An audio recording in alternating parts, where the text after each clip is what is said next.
মিমি আসছিস কখন? তা তোর কোরবানির ব্যাপারটা ফাইনাল কর। কোরবানির শেষ মুহূর্তে কিন্তু অনেক ভিড় হবে, ফাইনাল করো। আরে ভাইয়া কিসের ফাইনাল? ভাগ তো ফাইনালি।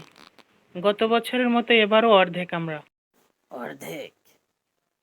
মানে গতবার অর্ধেকের কথা বলে তো লাস্টে কোরবানিও দিসনি আর পুরো মাংসও নিসনি। শেষমেশ কি হুলস্থ কাণ্ড। আর শুনলাম এবার নাকি তুই বাকিতে কোরবানি দিবি। কোরবানি কি রকেট সায়েন্স যে বাকিতে কোরবানি দিবি? এই, গত বছর মাংস নেয়নি কারণ তোমার মাংস ভালো ছিল না। আর বাকি মানে ঈদের পর টাকা আসলে তো আমি তোমার টাকা দিয়েই দেব। এত কিপটেমি করছো কেন? ম্যাডাম, কোরবানি জিনিসটা বাকিতে হয় না, নগদে নগদে। তা না হলে কিন্তু কোরবানি হবে না তোর।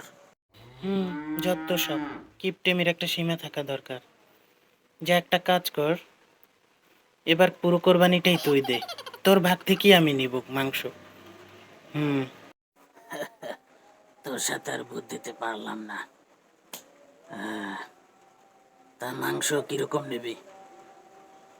আমাকে পুরো 50% দিতে হবে।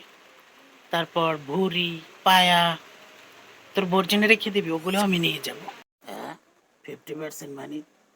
কোরবানির সব টাকা আমার, কোরবানি দেবো আমি। তুই একটা ছাগলও দেখলি না, তুই 50% নিয়ে নিবি?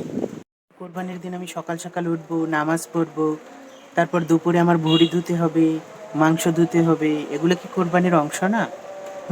আর ভাই হিসেবে তো তোমার দায়িত্বও আছে। কিপটে একটা। কোরবানির দিনটা আসতে দে, এবার দেখাবো কিভাবে কোরবানি দিতে হয়। শুধু চালাকি না।